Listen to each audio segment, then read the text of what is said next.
Hey, Curt. Hello? Office hours.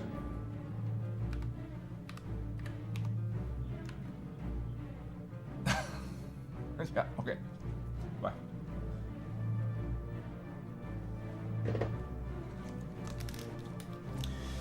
I need him to check his calendar. He forgot there's office hour today.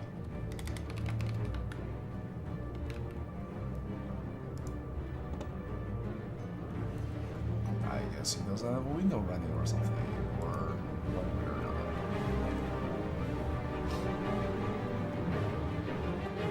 Well, there's also a problem with too many notifications.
And also given that it came out of China, that's how you speak. I'll believe it when I see it.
Okay.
Well, at what point is a ghostwriter the author?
All right, shall we get started?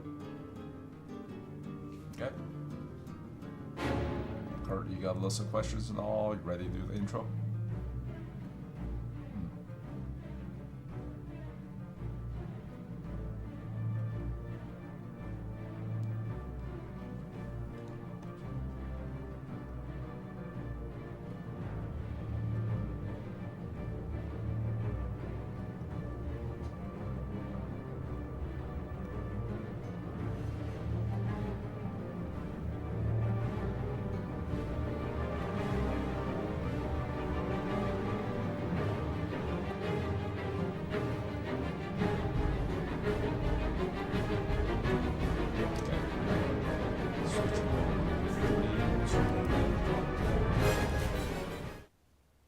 Hello, everyone. This is Francis, Martin, and Curt from the Natural Institute. This is our office hours Q&A that we do, I guess, bi-weekly, every other week. Yes. Yep, every other week.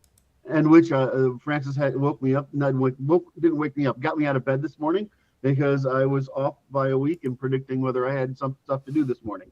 So that said, I'm rested and awake, and of course we were well into Martin's day. And, you know, Francis is always on the ball, so hopefully we'll have a good session today. I miss maybe 1% of the chance. What's that? I oversleep and miss maybe 1% of the time. So no, I'm not perfect. So you are for me, man. To You me, know, you're for. there are these things. There are these things calendars that actually lives on your phone. Yeah, yeah. No, it's on my. It's there. See, it's right there. It says NLI office hours You 7 just to 9 ignore it when you plan out your day. All right.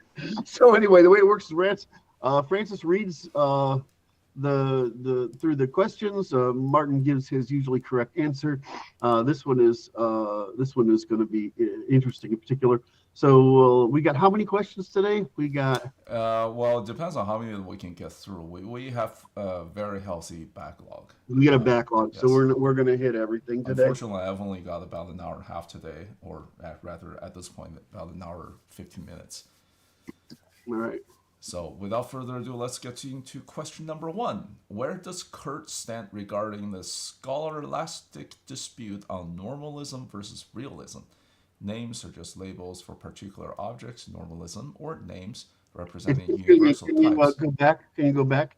Mhm. Just reread it. It's nominalism. Oh, sorry. Yeah, Nominalism yeah. versus What did you realism. say?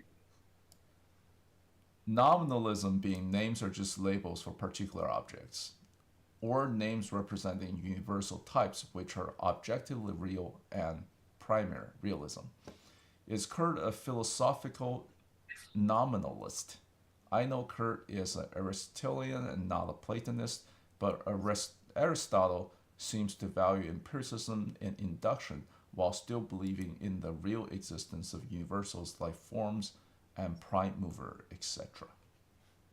Oh, the question isn't for me, but I'll just point out that attributing empiricism to Aristotle is mistaken. Sure, he described many things as he saw them, and that worked well enough for ethics and politics, but the fact that he never actually tested anything is clearly apparent in his physics that have pretty much nothing correct in them whatsoever.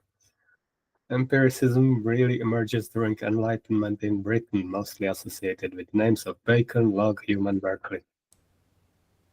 In Aristotle's day, wasn't it beneath a philosopher to actually test anything? And this is why you get this meme of philosophers trying to debate how many teeth are in a horse's mouth. No one that I know of. Martin's knowledge of early philosophy is quite good. So I'm not, and I'm not in a position to argue this whether they did or not. Let's see. The questions were just one of the empiricism of history. Yeah. Okay, go ahead. Isn't empiricism named after Sextus Empiricus, though? Mm-hmm. So that's a school of skeptics. So Aristotle begins the thread. So I call it proto-empiricism, right? Is when I refer to it.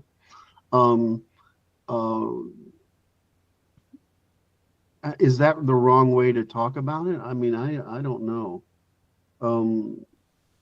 I would still consider Aristotle closer to Plato than to empiricists. Well, that's probably true, of course. Yeah. However, we do get natural philosophy out of him, right? And we do get the all history of natural philosophy out of him. So isn't it older? Oh. That's probably true. So you're saying that so why do you think Aristotle has the position he has in intellectual history? And why do you think that he's attributed as the most influential person? It's of course the amount of surviving works and their later utilization by Catholic Church. Okay. Really, it's because his and Plato's works are the only view in the position. You have that contrast between the two, and everyone else gets discarded. Excellent. Okay, so this is a great question of why I don't pay attention to philosophy. But you have to sort of. The question is asked as a dualism between Plato and Aristotle, and I actually consider it like a spectrum. like I would consider mythicism as I consider it a sequence. So you would say anthropomorphism, mythicism, theology, philosophy in the Platonic sense, philosophy in the Aristotelian sense, empiricism, and what I do, which is called operationalism. So if we were to correctly break these into three categories, ignoring to focus on disambiguation, I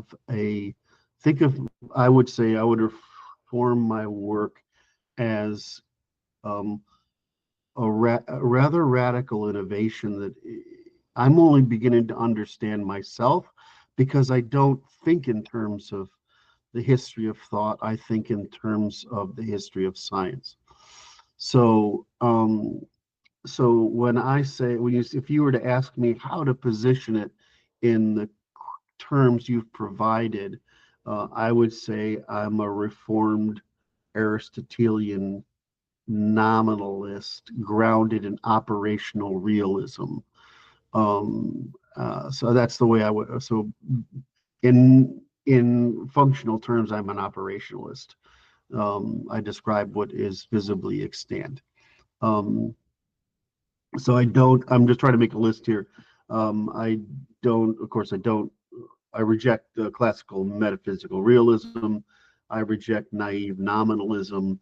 And I have an operationalist, which is a performative view, how things are actually, the causal sequence between things. And this is because I have a privilege that the ancients didn't, is that we have enough science now that anything that affects human scale, we actually know enough about to know the causes of. And so I speak in those causes, so I don't have to rely on Aristotle's presumptions or metaphysical or Plato's presumptions or theological presumptions or mythical presumptions or anything else. So I don't have to rely on those things. So I just work with, we call it the science, but I just work with our current state of knowledge, which is causality. So my work is operational in the sense that it's built from first causes all the way up, with first cause being evolutionary computation made possible by the differentiation charges, and and I build on human behavior as performative, like human action. So we build a hierarchy from the physical to the behavioral to physical to the biological to the behavioral. We build that out of causes. We do that because we have knowledge the ancients didn't. In fact, most of that knowledge, not all of it, but most of that knowledge is relatively recent. And we know more about cognition since 2010 than we've known about the mind in all of human history. See what else I got notes here. And so, for example, universals don't exist independently of the world, right? Names or terms are indexes that are operationally constructed, and I go through this in painful detail in volume 2. So therefore, universals aren't real in the metaphysical sense, but they're real enough that we can discover patterns and produce decidability from them. What else we got? His ontological minimalism, that only that which is constructible, perceivable, measurable, and decidable is real. And I accept the reality of patterns insofar as they can be operationally tested and recursively reproduced. So essentially, that's a sort of refined version of nominalism. It's a refined version, and this is why I consider myself the sort of endpoint of the Aristotelian process. I'm not sure you can be anything that would improve on what we're doing is just a matter of imprecision. I say that with the hazard of saying, well, that's been said before. uh, uh, um, uh, so where else is, so there's I got a grid here that explains it.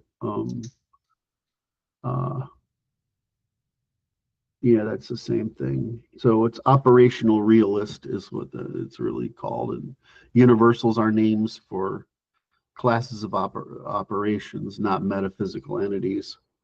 And they are real in the sense of being causally, operationally, and performatively consistent across observers and instances. This is how we satisfy this demand for decidability. So I'll post my notes here on Twitter for anybody who wants to read them. I've added my own explanation. The problem with naive nominalism is ignoring that categories we have names for do exist in a sense, but not in the Platonic ideal sense, in some other realm, but as islands of stability, i.e. organisms take on forms that survive and reproduce, and these are anything but random. This makes species a very real category. Well done, Martin. That was brilliantly said. Well done. Damn, that was good. That's a beautiful set of sentences. Nice. All right. Wow. See, genius comes out. All right. So that, I think we've killed that. It's really not the Aristotelian, not a Platonic or Aristotelian, but it's I'm an operationalist, which is again a kind of nominalism, but it's an informed nominalism built on causality. It's like Aristotle's first mover. It's not a bad idea. He doesn't know what it is. Well, we do. So, do we? Yeah, we don't know why the universe is under pressure, but it is, and the energy of the quantum background is so high that we calculate it as infinite, so we know that's wrong, but we know it's high, and it produces variations in the quantum background that can be persisted if they can achieve a quanta, which is enough spin to disentangle from the quantum background and persist as motion through it. So positive and negative are just the directions of spin, basically. And there's one question we have about whether entanglement is essentially something going through, entanglement. I don't want to go into this, but there's a question of how entanglement is actually functioning. But for everything at human scale, all we have to know is that there's a relationship between pressure and charge, pressure and spin, that allows things to bind, basically quanta of energy to bind in ever increasing complexity, all of which results in the same thing, whether it's the folding of proteins or the action of our muscles, which is just electric differentiation and electric charge, or just the cell wall. The cell wall is a means of compensating for or taking advantage of differentiation in charge. So it turns out the universe is really simple. It's just really simple in its first cause, but its first cause is, holy shit, evolutionarily adaptive as hell, at least as long as pressure and temperature are maintained. Well, the first mover was supposed to explain how it got that way in the first place. That's causality. Right. So we can explain the first mover in the sense of what is the first cause. The assumption that the universe had a beginning is just an assumption. Yeah, I don't think we make that assumption. It's not necessarily true. I don't think that assumption. People make that assumption are just unskilled physicists. The answer is we don't know, but it does nothing at human scale is dependent upon it. So there's no, in other words, there's a there's there's the minimum causality that creates differentiation, in other words, change sufficient to produce evolutionary computation. Since we basically know what that is, and everything emerges from it, the whatever happens below that affects that and only that first cause is explanation. But the first cause for all human experience is only, in other words, that which we can act upon is different charge differentiation, allowing for evolutionary computation.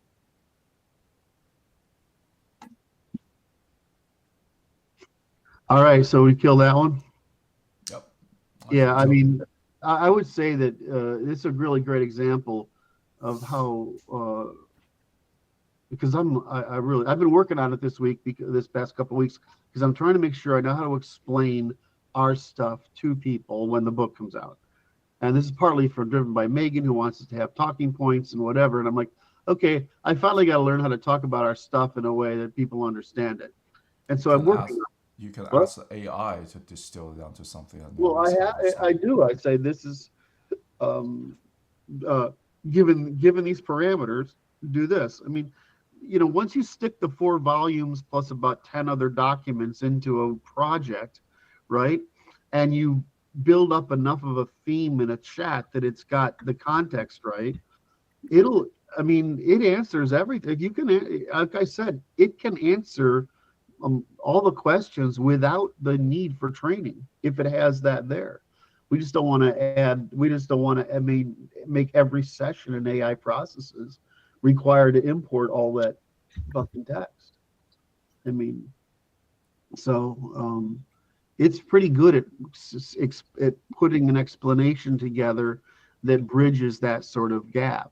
I mean, technically, it's got like 130 IQ now, which is basically what science writers have. So that's sort of to be expected. All right. Question 2.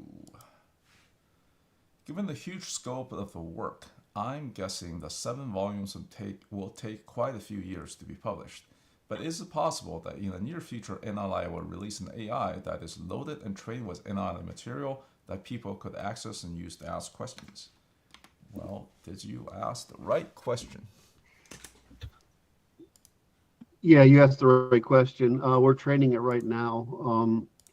There are 20 some odd modules. I want to say 22, I can't remember. We need to give it 22 or so training modules. And yes, 20 so training modules on book 2 or volume 2, which is really the sum of it all. From that position, and so every one of those modules takes hundreds of training lessons. In other words, examples. Our examples use a Socratic method, which is there is a positiva and a negativa example. So you have the claim and the objection. So the assertion and the objection in each one. And then once you have that, there's the glossary issue, which it has to produce, and then it has to produce the tests of the training. In other words, how do we find holes in the training? I am somewhere through the first 200 and some odd of module 1. And what that means is I'm learning how to do this well. I'm able to, at this point, to do 2 or 3 training examples at a time. So I think that it's going to take me both less time than I had imagined, but more time than I wish, mostly because I'm actually working on a number of projects at the same time. I have this issue, of training the AI. I have the normal overhead of the institute. I have the volume 1 that we're working through, and right now I'm working through that very. It's working well, so I want to continue with it. So, because I'd like to get the book out, and then I have a couple of legal things. I have my own legal stuff, and then I'm helping a few other people in the space with their legal stuff. And aside from that, I'm trying to make time to eat and sleep. So so I have a lot going on, but so we will get through the AI pretty quickly, and we have to remember that that's just my part. Eric is working on the formal compiler, so we will have the positiva and negativa sort of examples. Eric is compiling, writing a basically compiler decompiler for statements, which will render it the entire causal sequence that says whether something is true or false. And my work is meant to take that and explain it. So we will see.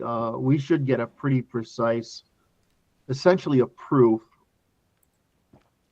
If it works out as I understand and I believe, we will be able to produce proofs of our arguments, which is pretty constructive proofs of argument, which is pretty good.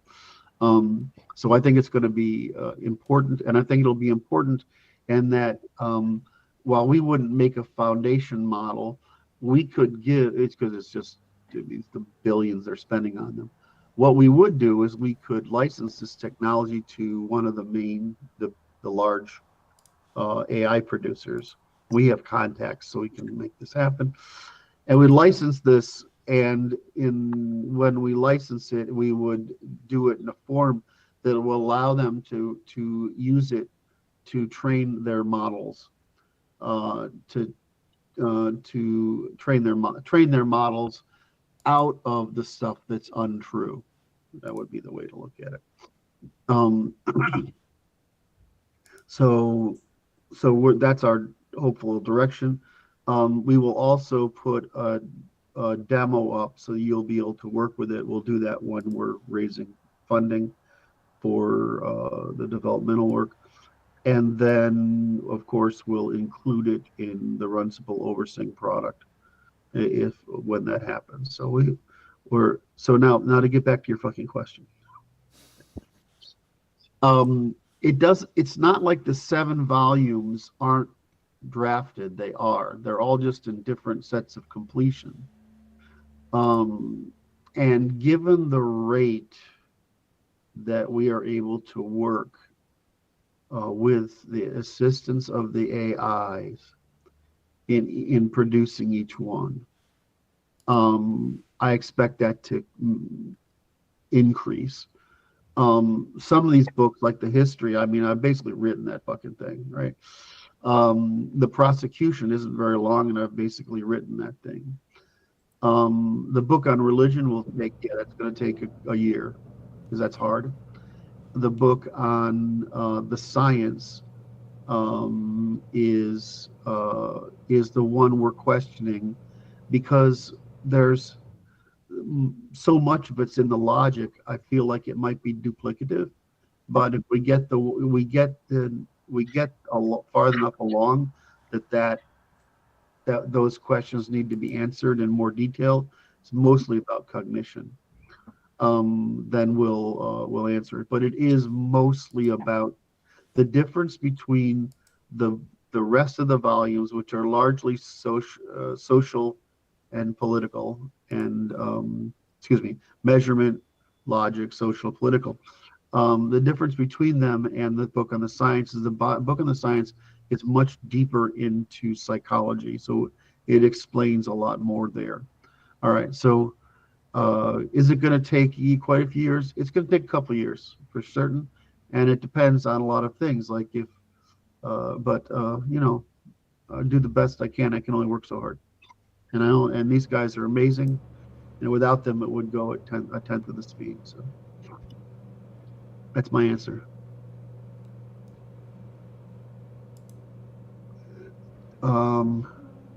Depression isn't actually complicated. It's just exhaustion. So, Should we read the question? oh, sorry. Question 3. Describe the neuroscience of depression. Let me think about this a second. How deep do they want me to go in this? I mean, in simple terms, we could go into all the biochemistry, right? But the real issue is that it's fatigue. Because your brain is always trying to do a very simple thing, which is maintain homeostasis through acquisition of both opportunities and stress reductions, right? It's all opportunity. So it's actually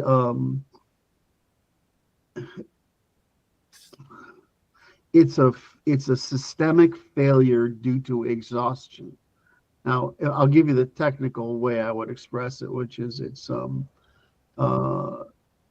a disconnect between the cortex and the and the subcortical systems, and it results in reward circuit failure, stress axis overactivation, impaired neuroplasticity, and executive dysfunction. Well, it sounds really fancy when you say it that way, but the real answer is your muscles get tired and they stop working and they hurt, right? Your brain is doing exactly the same thing for the same reason. So it's not complicated. What's complicated is changing, is that humans tend to get ourselves into environments, right? Environments that are long-term stressful for us. And so that's the easy way to describe it.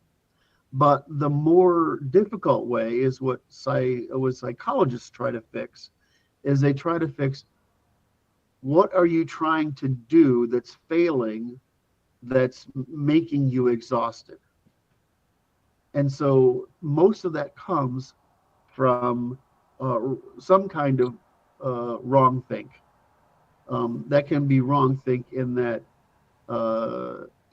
you have some sort of trauma. It can be you can be wrong thinking that you're trying to climb the status ladder faster than you can. It can be wrong think in that you think that the world should treat you better than it does, when it's your behavior that's generating it. There are a lot of ways of getting mentally exhausted, but fundamentally it's mental exhaustion. So I've had a problem with depression because I worked myself into being in the hospital like 11 times, because I'm obsessively driven by the competitive arena of work. So, and I guess absolutely love competition. I love hard work. I love the adversarial nature of it. It's like a drug for me. And then I burn myself out and I get sick and then I get depressed.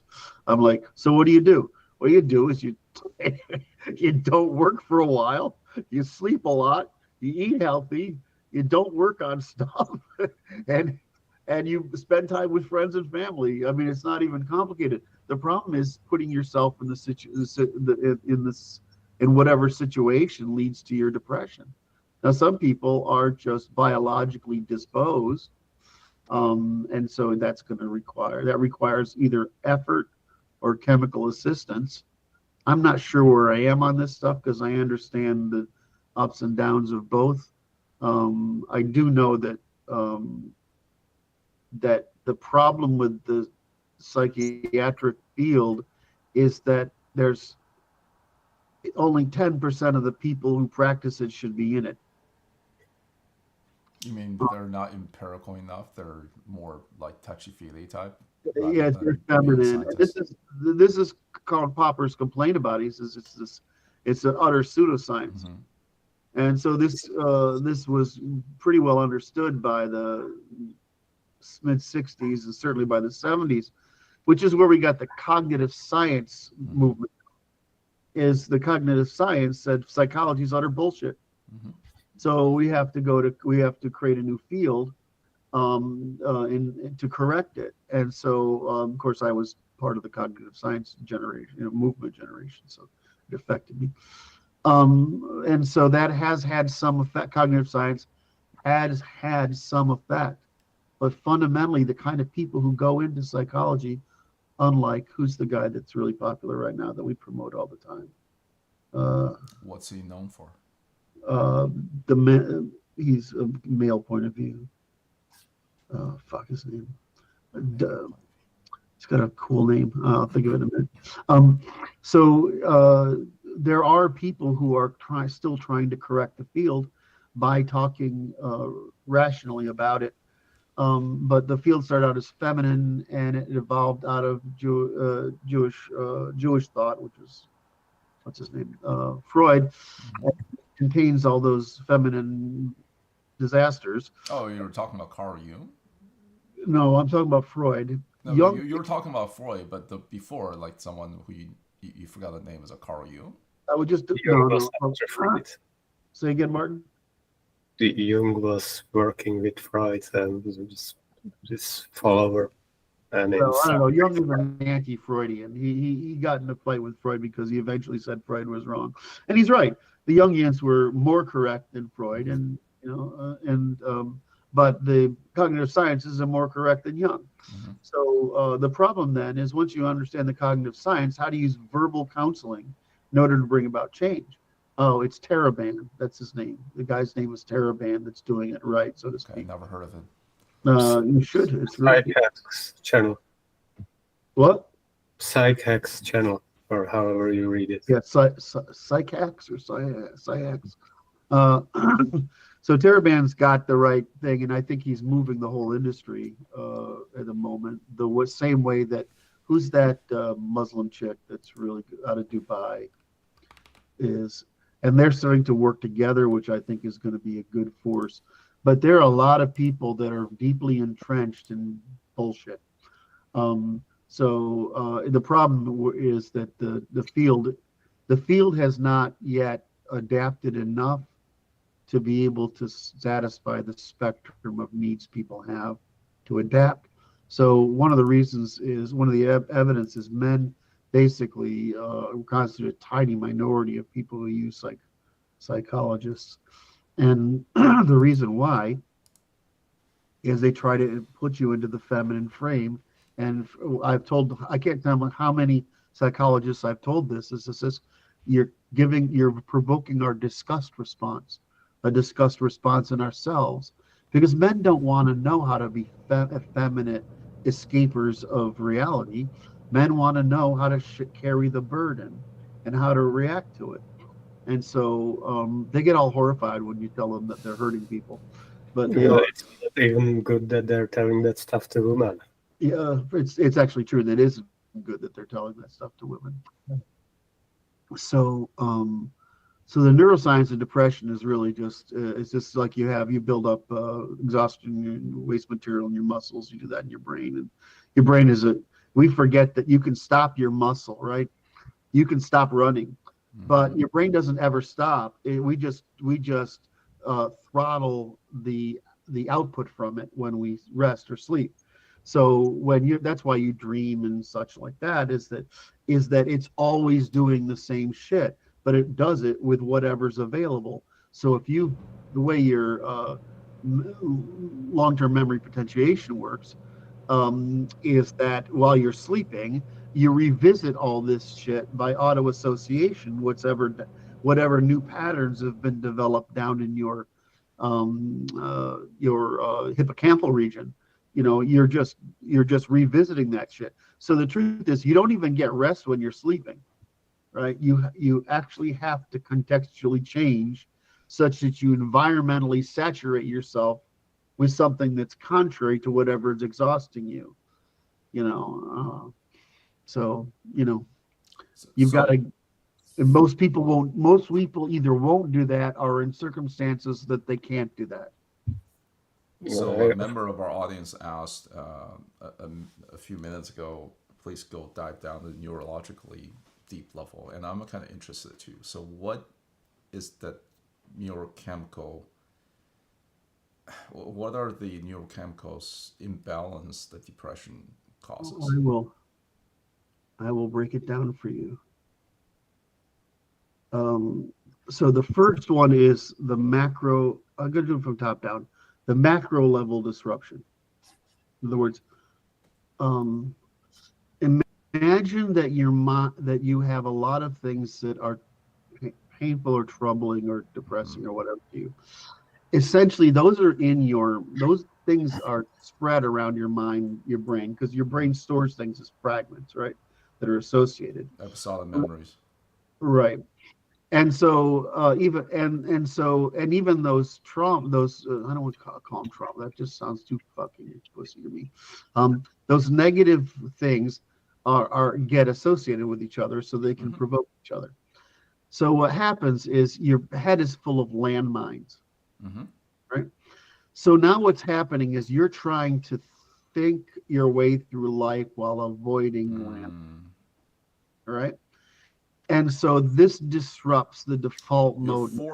You're basically forcing the neurons, and oftentimes unsuccessfully, to go take a longer path rather than triggering the landmines. And it's one of those things where if you try to not think of something, you're going to trigger it anyway. It's fucking terrible. So what happens is you can't escape it, and you get exhausted. So I'll go through it. See if I can find something interesting. So you interrupt the default mode network. This causes blunted emotional response and anhedonia in your salience network. And this affects your dorsolateral prefrontal cortex, which interrupts your goal-directed behavior, your working memory, and your cognitive control. And this forces difficulty concentrating and decision paralysis. That's the big level, but I think the description I gave you is better, is more intuitive. You're basically filling your head with landmines, and you get exhausted trying to think about things that are goal-directed, that don't provoke fucking landmines. And it basically interrupts your default mode network. Down below that, your amygdala is responsible for threat detection, right? And it tends to be hyper responsive to negative stimuli, right? So it causes a negative bias. The problem for conservatives is we are more sensitive to threats. That's what makes us conservative. Makes us have a longer term systematic thinking, and masculine thinking give us a low time preference. I mean, we think about things over time. And so we see threats over time. And so we tend to see systemic threats over time. Well, a threat that's like right in front of you is easy to overcome. But how do you get out of a systemic threat? You got to change the fucking system. So for conservatives, it can be very exhausting. And this is where we the get mental computation I have to go to try to avoid some threat 10 years down the line. Right, and you can't act on it, right? This is why you need allies, right, to act on these things, right? And so our society doesn't help us build allies toward these things. So it undermines it. Sorry, again? It undermines it. Correct. And so what this does is this negative bias, right? It reduces the volume of memory. Because you can't, think about it, if you've got all those landmines out there, right? And then I don't forget how many fucking brain regions do you want me to talk about for people? But the nucleus accumbens, right, which is the ventral striatum, that is a key region for reward processing, and this sequence leads to underactivation, and this means that it leads to adahenia, which is a reduction of your interest and pleasure, right? So you're basically causing these landmines are causing the system-wide cascade because the brain does use different parts for different purposes, right? And so you lose. So now you're not remembering. You're getting exhausted. You're not remembering. You're getting confused, right? You can't focus, and your reward system is collapsing. But, I just think of it, the way I try to tell people, you're just making your brain exhausted. So just like muscle after a workout, there are certain chemicals you can replenish via rest and so on. Are there neurochemicals? Sleep. It's just there. Yeah, but well, I was thinking I'll do that LSD next, or right? something. I'll do the neurochemicals next because there's neurochemistry. Neurochemistry in growing the brain is very fucking complicated, right? In developmental. Neurochemistry in feeding the brain. In other words, your neurons have to be fed, right? That's a little less complicated, right? Neurochemistry in the sense of your behavior, that's not so complicated. Yeah, just you gotta replenish some stuff up there, and your body can naturally do it, and you can also eat something. Sleep and eat something. Well, I mean, I was thinking, psychedelics or whatever. Well, can we go there? But what do psychedelics do?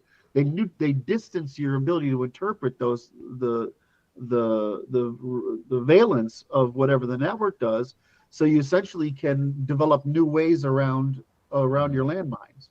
So landmines are no longer have the amplitude that they do. We do this with training AIs, right? I mean, you just program it over here so the amplitude changes so that those things don't get activated, right? So that's the value. That's why this stuff works, and that's why it's finally getting the research on it's finally getting licensed.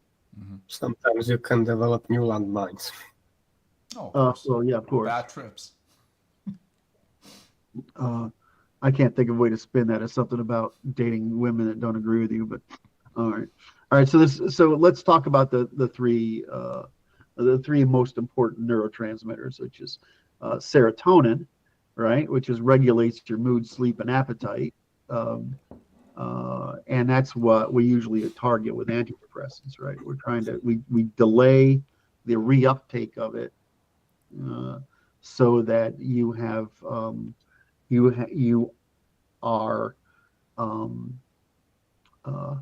you have more of it available. So that impairs emotional regulation, right? Dopamine is reward anticipation. For some reason, people used to think that the dopamine was the reward. It's not. It's what motivates you to obtain a reward. And that again, serotonin depletes emotional regulation, and dopamine basically depletes drive. So even between those two, you're sort of like, I'm just going to sit here.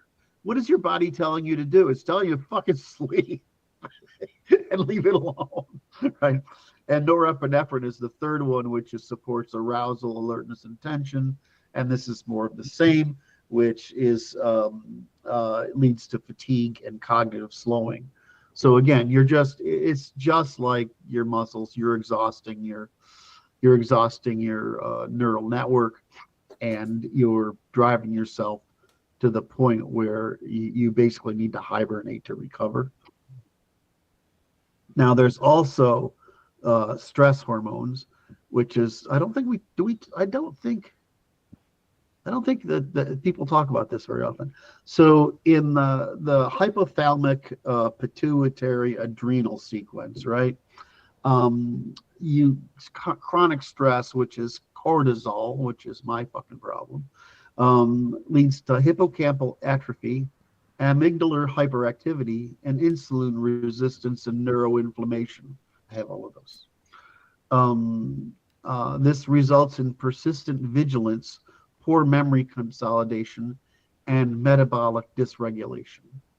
So now you're becoming fearful, persistent, right? So now you've gotten to a point where you're not only depressed, right? You're not only being told to shut down, but you're being hyper vigilant to protect yourself from additional stressors. Now, the one I study most is BDNF, which is brain-derived neurotrophic factor.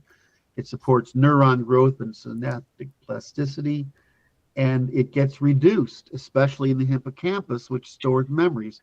Duh, why would that be? Don't remember bad shit. It's bad for you. It makes me depressed. Right? So it contributes to cognitive rigidity, learning impairment, and emotional entrenchment.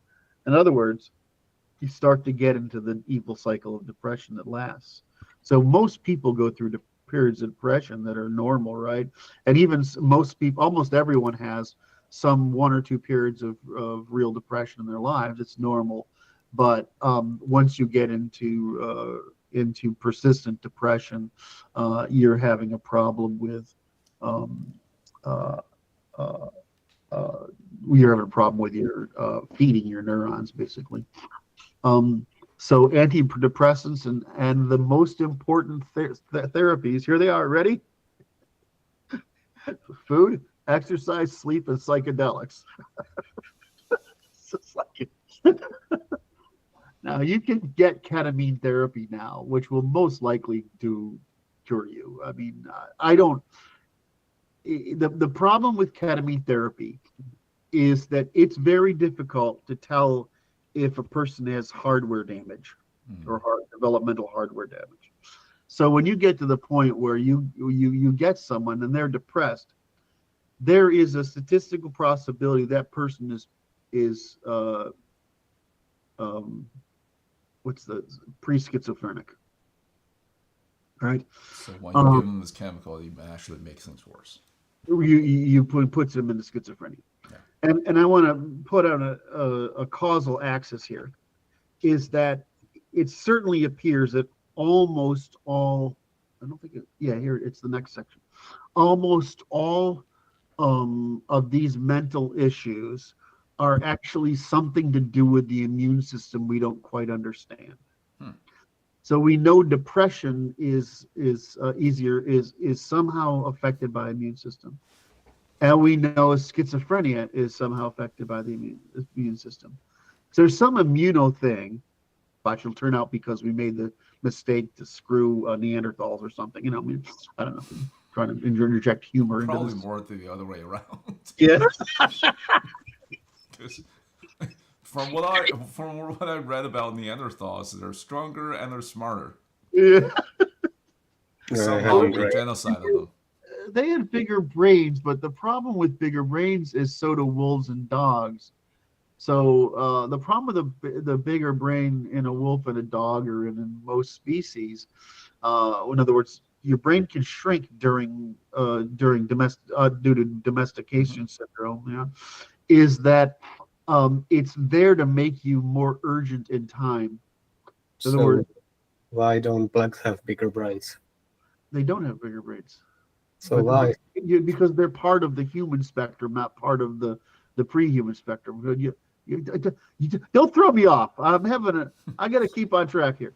So what you get is more persistence. Like a wolf won't give up where a dog will, for example. So I'm not sure that's the bigger brains argument holds up. And because the more successful you are at cooperation, right, the more we seem to develop neoteny, and we're more neotenous than the Neanderthals. So I'm not positive, but that would be my theory. Anyway, I want to get, since I brought up the why is this talking to me right now? Oh, it's 8:05. 8:05, it gives me the weather. All right, so we talk about the secret, which is antidepressants and therapies, exercise, food, exercise, sleep, and psychedelics. right? That's all you need. Io! Of course, see it as a systemic problem. Liberal democracy is making people insane and depressed. It's probably by design at this point, because then they're easier to Well, we control. know that that is part of the feminine Marxist, Leninist, Trotsky. We know that's part of the sequence, and the Russians are masters of it. Of it. Not Russians. People that rule Russia.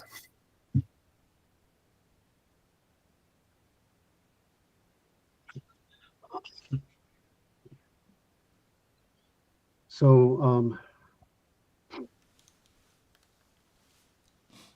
she got the dog, so I don't have to. They're not there. My dogs. Alora's very adamant about this. FYI, yes, we can hear it through the microphone. It's not as loud as you think.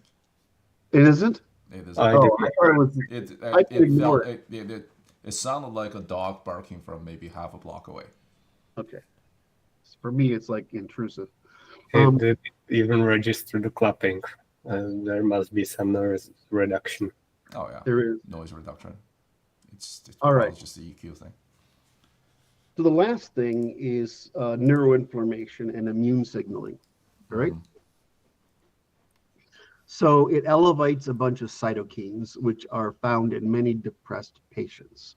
I'm not going to go into what cytokines do, but think of it as waste. Inflammation disrupts neurotransmitter metabolism and neurosignaling. Well, we covered that in DNF. And it explains somatic symptoms like fatigue, pain, appetite changes, and treatment resistance. So the problem with the immune system is that it compounds the issue. So the problem, the cortisol the stress reduces your ability to defend yourself immunologically, and when your immune system is activated, it makes matters worse often. So the whole thing, your whole body is telling you to eat, exercise, sleep, and take psychedelics. And psychedelics are just the accelerated force means of producing a modification of the default mode network, so that those things that are or that have been trained into you through experience are no longer weighted as much as alternative networks, and as such will not be paid attention to. So ketamine works. I know the ketamine therapy system works. I know there's a protocol for it. I know that it doesn't always work the first time because they don't want to overdo you. Mm-hmm. So they give you incremental doses until you get detachment.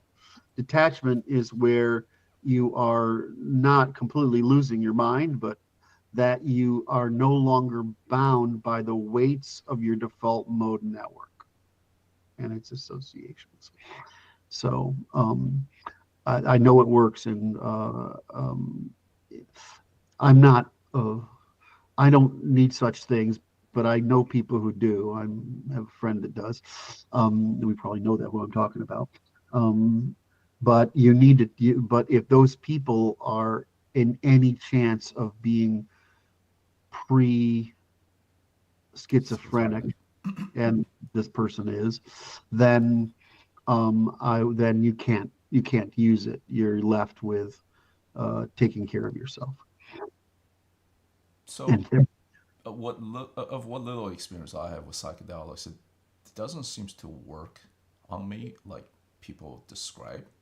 They're describing if you take LSD, then the wall seems to be swimming or whatever, and then it never seems to happen. So, for me at least, so are different neurological structures more or less susceptible to the effect of psychedelics? Everybody says this, right? I mean, the problem with the shrooms are the one that as most people, something of mushrooms is usually the access route that's safe, right? It's usually had pretty weak effects on me too, at least in terms of hallucinations and stuff. So maybe increasing dose would help. So really, that's why they tell you to start with microdoses and work your way up till you know what your dose level is where it's performative rather than inhibitive. Where it's therapeutic, it's got to cause detachment, and detachment requires you be in an environment where you feel safe. Like most of the ketamine places, you're in a big fuzzy chair, and there's they show you videos of pretty flowery things, so to speak. They have support people outside to come that are monitoring you. Shit, Martin just said something I wanted to respond to. So, my feeling is we no longer have a legitimate reason for long-term trauma, other than people are borderline in some way, and so the risk is too far out. I don't think present life is very good for us, and I think that it's contributing to it. And I think the discontinuity of information people are subject to is only amplifying it. Well, But I anyway, consider the primary cause. all right, so I think I've covered what they asked me to, right? I think this is very thorough. Let's move to question 4. From Elton, please explain evolutionary computation by ternary logic. I had a discussion in the group chat about it, and some NLI staff had doubts about it. Yet I've staked my entire livelihood on it being true, so I tried to defend it, but just end up looking stupid because no one agrees with me, and I could not explain operationally how it works. Thanks. I was a part of the discussion and a subsequent one on Why signal. am I not surprised? Martin. So I'll reiterate my issues. Ternary logic, from what I remember, refer to replacing the usual binary logic of true and false states that only applies in certainty, such as in math, with 3 states corresponding to epistemology of critical rationalism, possibly true, false, and undecidable, applicable in the real world. So far, so good. But over time, anything and everything started getting called ternary logic, as long as one could point out some 3 things and draw a triangle. And along with this, assigning seemingly at random symbols plus, minus, and equal, despite no correspondence to any sort of addition, subtraction, opposite charges, or equality being present. And then the terms having assigned such symbols having no correspondence to other terms assigned exactly the same symbols in a different triangle. For a system that promises to achieve as much disambiguation and clarity as possible, this achieves the exact opposite. As for evolutionary computation, we do have 3 categories how computational processes can be categorized into within the context of a specific paradigm. Simple components combining into more complex stable relations, these stable relations breaking down back into unrelated components, and a movement through space. But this too has no correspondence to either the original meaning of ternary logic or any of its diverse current uses. Yeah, Martin doesn't get it. And I understand he doesn't get it. And we've been over this enough times that I don't want to talk about it with him anymore. All right. So I'm going to try to do it for you guys. There's something called the ternary logic. And Martin correctly stated that. And that is that in traditional logic, we tend to think of true and false. In the ternary logic, we say something because we understand that false is more certain than true. This is important. False is more certain than true. So ergo, the sequence of veracity is from undecidable to possibly true to certainly false. All right, so that's the ternary logic. All right, all right, so that's the first one. That's just a statement of epistemology, given that information is always partial. So there is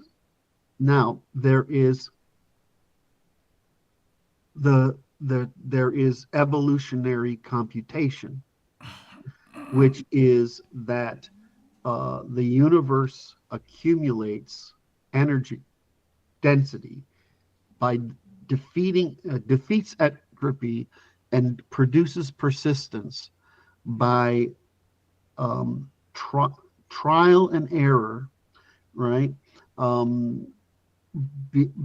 Where a negative and a positive combine together to produce a stable state.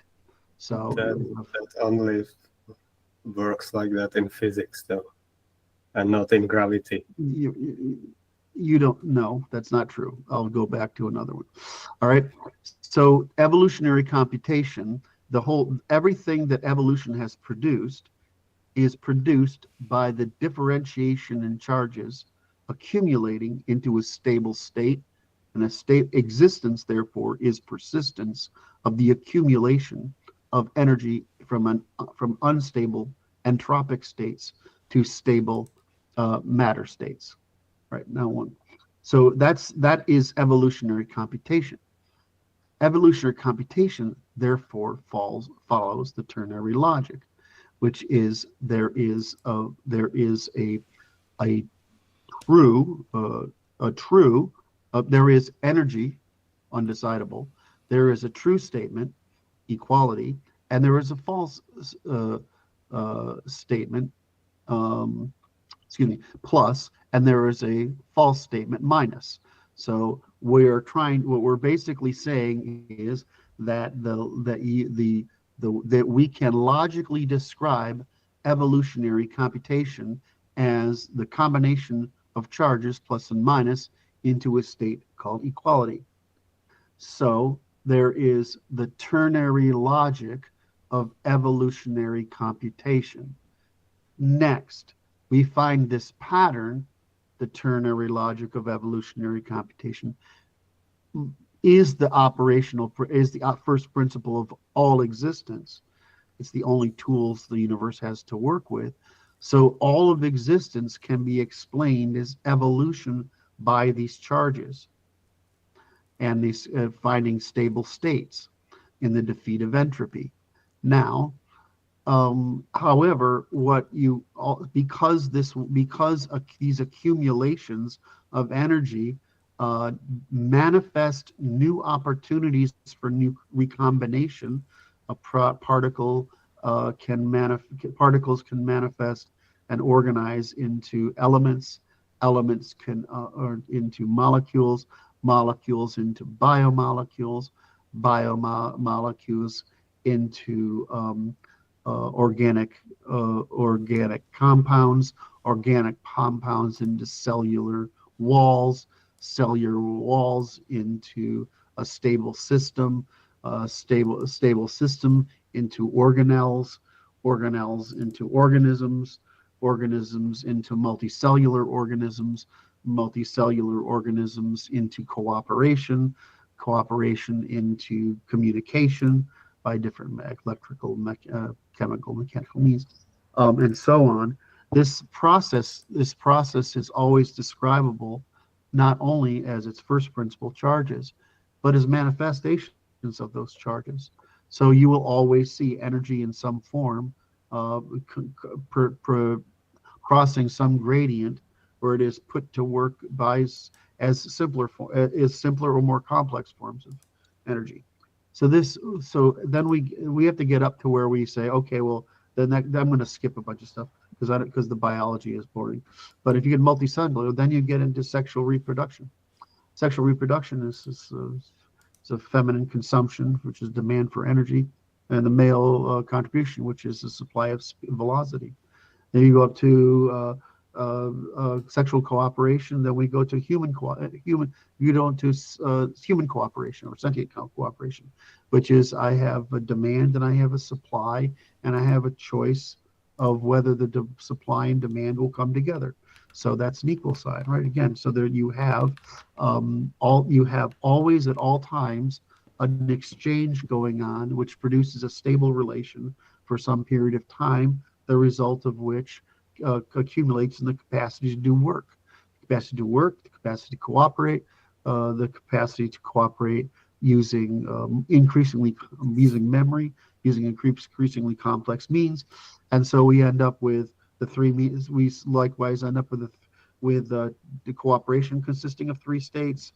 We end up with which are boycott, fight, or cooperate. We end up with people finding three means of coercion: the positive, negative, and equal, which is the positive being the force, the negative being undermining, undermining or inclusion, force or protection, undermining inclusion, or remuneration, which is trade, which is mutually beneficial, which is again the equal sign.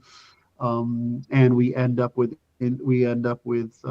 only three sets of institutions. Those institutions reflect the three means of coercion. Those three institutions form an order of dominance that determines the group strategy of the people, which determines their rate of evolutionary computation as a people. So I mean, you end up with, why is Europe faster than even China, and why is China faster than India, and why is India faster than the Middle East, and why is the Middle East faster than Africa? And it's because that the groups have formed institutions where the dominant institution is either an anchoring effect, an inhibiting effect, or an advancing effect. And the West chose law quite by accident, and so the West evolves much faster than the rest because the law is basically an expression of evolutionary computation. In other words, the seeking for trades that are productive with the least amount of friction. The state is the next advantageous one because it can move things quickly, and religion is actually a pretty bad one. It turns out to be almost horribly stagnating, and Africa wasn't able to develop such institutions, so they're stuck with a four-family model. So when I look at this, I'm like, well, it's not very fucking complicated. It's the expression of charge differentiation producing evolutionary computation at all levels and expressing it as a ternary logic at all scales. So when you want to look at first principles, the first principle is always the same. It's the ternary logic of evolutionary computation at all scales, manifesting at different levels of complexity, increasing capacity for energy conservation at increasing sizes. So look at what humans are able to do with the energy of the planet versus what rabbits are able to do versus what one cellular animals are able to do versus what molecules are do. The energy transformation of humans is at some point going to reach equal the capacity of the energy exposed by the sun on the planet. So, I mean, it's all evolutionary computation all the way up and all the way down. Now, Martin seems to have a problem with this. I don't know why. I don't want to get into it anymore. But the evolutionary computation is really just recognizing that the underlying universe produces matter by a very simple means. That very simple means is the resolution of charge differences by combination producing a stable state, and that all evolution from that is used by the same principle, and that this simple ternary logic expresses itself at all scales. The majority of scales that are important to us are the scales of cooperation, and we've just documented that sequence so that people can see the uniformity of this expression of the first principle at all levels. This understanding is what allows us to decompose all human behavior at all scales into a single consistent hierarchy of rules that provides us with universal commensurability regardless of scale. And so the whole system is based on this basic understanding.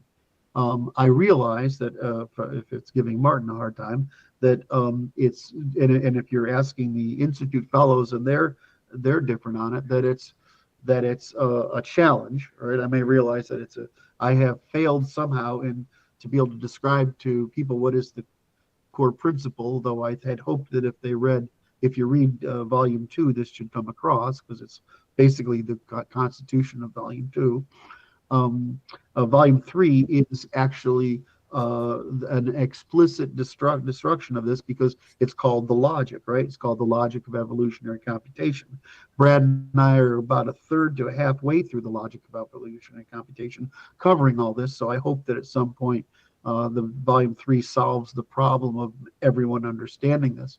But from my perspective, if I were to, as a guy who works in the, whose methodology is not the one that philosophers traditionally use and is more refined than the one scientists usually use, that I use I use essentially the model that humans have invented for the production of simulation of systems, which is called object-oriented programming.